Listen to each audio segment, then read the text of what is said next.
બધા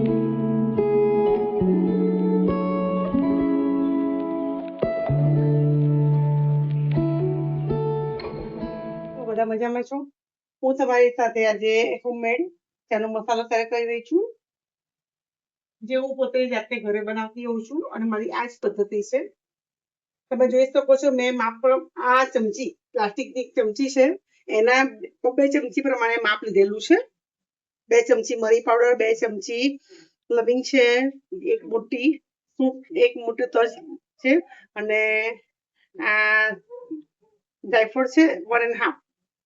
2 ચમચી એલચી પાવડર છે અને આમાંથી આપણે 2 ચમચી સૂંઠનો પાવડર લઈશું. પણ જ્યારે શેકીએ પછીથી આ મેં ઘરે બનાવેલું છે. હવે ચાલો મિત્રો, હવે આપણે બધી જ વસ્તુને માઇક્રોવેવમાં શેકી દઈશું, બધી જ વસ્તુ.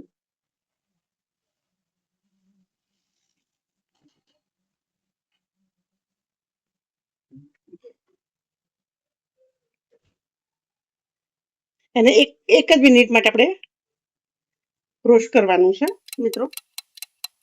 તમે જોઈ શકો છો.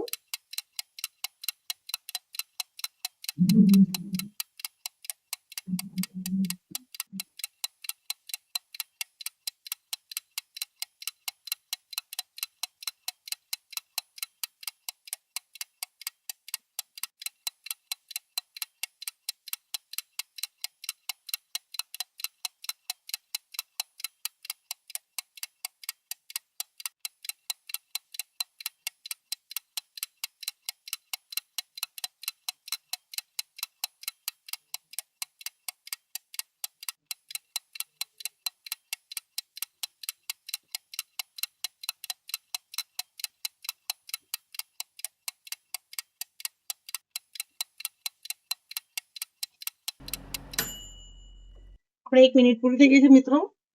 હવે આપણે તેને કન્ટેનરને કાઢી લઈશું. મારી જોડે હેન્ડ ગ્લોવ્સ નથી, તો હું એક નેપકિનથી પકડી રહી છું.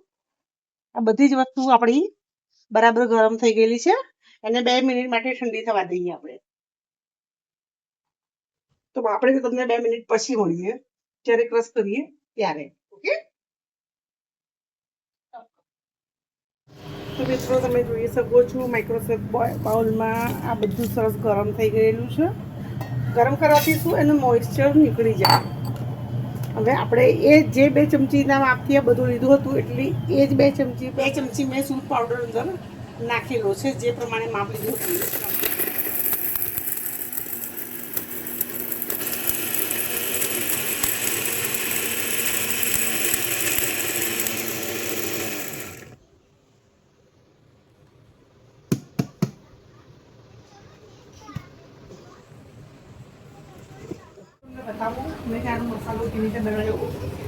તમે જોઈ શકો છો મિત્રો, આ ચાનો મસાલો બનીને તૈયાર થઈ ગયો છે. તો આપણે તેને 2 મિનિટ જોઈ લઈએ, હલાવી લઈએ. વાવ, જસ્ટ વાવ, એકદમ સરસ બનેલો છે. તમે જોઈ શકો છો, એની સુગંધ આખા ઘરમાં ફેલાઈ ગઈ છે.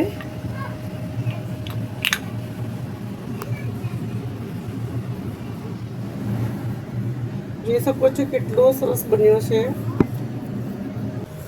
તો મિત્રો, આવા અવનવા વિડીયો મારી સાથે જોવા માટે મારા ચેનલ સાથે બન્યા રહો. મને લાઈક કરો, શેર કરો અને સબસ્ક્રાઈબ કરજો.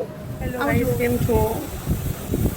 હવે વિચારું છું આજે કે મેં સવારે ચાનો મસાલો તો બનાવ્યો, પણ તમારી માટે હું ફરી ટ્રાય કરીશ કે હું કેવી રીતે બનાવું છું. તેમજ હું અત્યારે વેફર પણ બનાવવાની છું. તો હું તમને ચિપ્સ આવ્યા પછીથી મળું છું. હું વેફર કેવી રીતે બનાવું છું તે તમે લોકો જોજો. 2 દિવસ એને સૂકવી નાખીશ અને પછીથી તમને તળીને બતાવીશ. જુઓ શ્યામભાઈ શું કરે છે. અત્યારે કુકરની સીટીનો અવાજ તમને સંભળાતો હશે. મેં વગાડેલી ખીચડી મૂકેલી છે. છોકરીઓનો ટ્યુશનથી આવવાનો ટાઈમ થઈ ગયેલો છે. છોકરીઓ ટ્યુશનથી આવશે ત્યાં સુધી ખીચડી તૈયાર હશે ગરમ ગરમ. તો ખીચડી અને છાશ છોકરીઓને ખૂબ જ ભાવતી હોય છે. બંને છોકરીઓને ખીચડી અને છાશ ખૂબ જ ભાવતી હોય છે અને મને પણ બહુ ભાવતી હોય છે ડેઈલી. કારણ કે અમારું ડેઈલી રસ બનતો હોય છે, મેંગોનો આમરસ બનતો હોય છે. તો રસ રોટલી ખાઈને પણ છોકરીઓ કંટાળી જતી હોય છે. તો વિચાર્યું કે ચલો આજે આપણે કંઈક નવું કરીએ.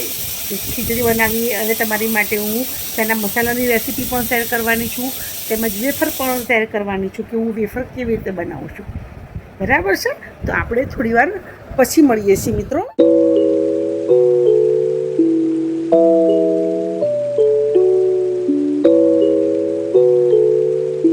બધું બતાવો અમદાવાદમાં જોવાલાયક સ્થળો ને એ બધું રતનપોળ બતાવો. આપણે અમદાવાદ ઢાકરવાડ બતાવો. સીધી જાળી છે, સીદી સૈયદની જાળી, રાણીનો હજીરો છે, લાલ દરવાજા છે, જોવાલાયક બહુ સ્થળો છે બધા. જગન્નાથ મંદિર છે. હા, સરસપુર,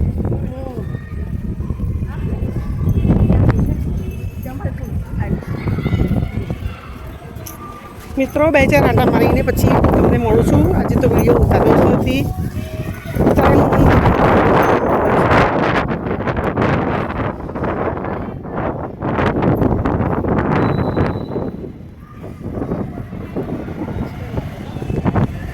અને મોર્નિંગમાં મેં જે ચાનો મસાલો બનાવ્યો છે મિત્રો, એ મેં મારી પદ્ધતિથી બનાવેલો છે. હું બનાવું છું એ જ રીત તમે જોજો, તમને સારું લાગે તો. અને તમારો પણ કંઈ સુઝાવ હોય, તમે બી કંઈ એડ કરતા હોય નવું કંઈ સારું, તો મને જણાવજો. મારાથી થોડી અલગ પદ્ધતિ હોય તો. બરાબર, ચલો તો હું તમને ઘરે જઈને ગુજરાતી મળું છું. મિત્રો તમે જોઈ શકો છો હું વોક કરીને ઘરે આવી ગઈ છું. હવે વિચારું છું કે છાશનો મસાલો બનાવી દઉં અને બટાકા પૌવા બનાવું. બટાકા પૌવા હું કેવી રીતે બનાવું છું એ તમને શેર કરવાની છું. તેમજ હું આજે છાશનો મસાલો પણ બનાવવાની છું. હું કેવી રીતે બનાવું છું એ તમે જોજો. આ મારી પદ્ધતિ છે. તમને સારી લાગે તો લાઈક કરો, શેર કરો અને સબસ્ક્રાઈબ કરજો મારી ચેનલને. Thank you. આપણે મળીએ 2 મિનિટ પછી. જોઈ શકો છો આ ચમચી પ્રમાણે આપણે 2 ચમચી જીરું લીધેલું છે. આ ચમચીના માપ પ્રમાણે 2 ચમચી ધાણા લીધેલા છે અને 1 ચમચી જેટલું મરી લીધેલા છે આખા, અને અડધો ટુકડો તજ લીધેલું છે. 2 ચમચી જેટલો સૂકવેલા ધાણા લીધેલા છે અને 2 ચમચી જેટલા સૂકવેલા પુદીના લીધેલા છે. હવે આપણે આ જે વસ્તુ છે, આ તો આ બંને તો ડ્રાય જ છે. આપણે 1 2 3 4 4 વસ્તુને આ જે તમે પ્લેટમાં જોઈ શકો છો, 4 વસ્તુને આપણે ડ્રાય રોસ્ટ કરવા મૂકીએ 1 મિનિટ માટે માઇક્રોવેવમાં. ઓકે, તો તમે જોઈ શકો છો મિત્રો.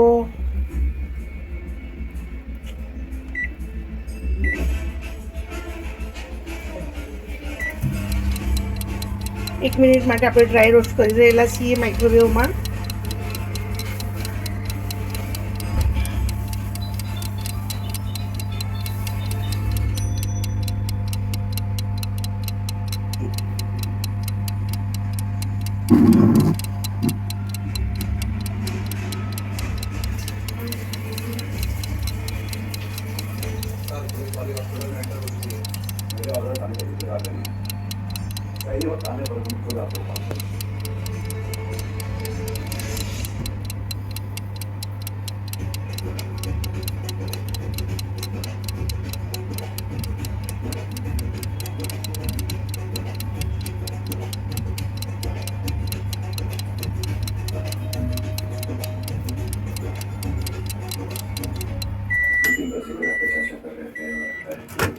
આપણે તેને ફેલાઈ દઈએ જેથી કરીને ઠંડા થઈ જાય.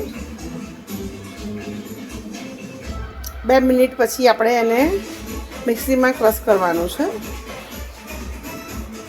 તો બધી જ વસ્તુ આપણે ડ્રાય રોસ્ટ કરી દીધી છે, ઠંડુ થઈ ગયેલું છે બધી વસ્તુ.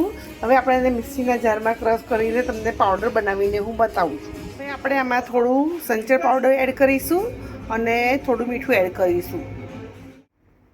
તો મિત્રો રાતના 11:15 જેવું થયું છે અને હું હવે સુવાની તૈયારી કરી રહી છું. આવતીકાલે બટાકાની વેફર કરવી છે, 4-5 બટાકાની વેફર કરવી છે. જોઉં છું હવે અત્યારે થોડી સિઝન થોડી ઓફ થઈ ગઈ છે તો બટાકાની વેફર કેવી થાય છે.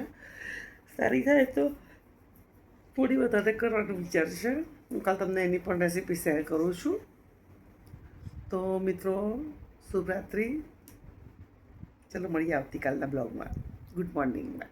Okay, by.